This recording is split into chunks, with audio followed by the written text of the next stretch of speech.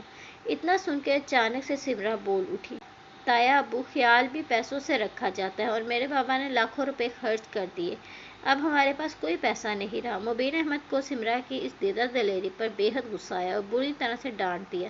متین احمد بھی کچھ شرمندہ سے ہو گئے۔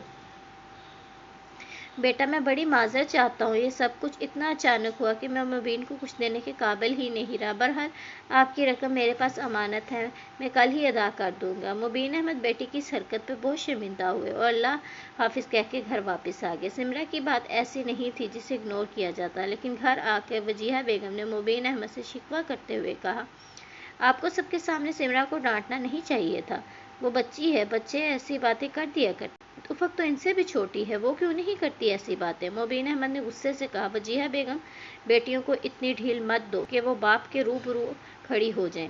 آج باپ سے بحث کریں گی اور باپ کی عزت کا خیال نہیں رکھیں گی تو کل ان کے لیے بڑی مشکل بنے گی۔ سمرہ نے غصے میں کہا، بابا جان، مجھے آپ نے لیپ ٹاپ نہیں لے کر دیا، تایا ابو کے لیے 7-8 لاکھ روپے خرچ کر دیے اور ہمیں معلوم بھی نہیں کہ آپ کے پاس اتنے پیسے تھے۔ ہر وقت ہمارے ہاں آپ پیسوں کا رونا روتے ہیں۔ مبین احمد نے سمرہ کے منہ پر زوردار تھپڑ رسید کر دیا اور بولے،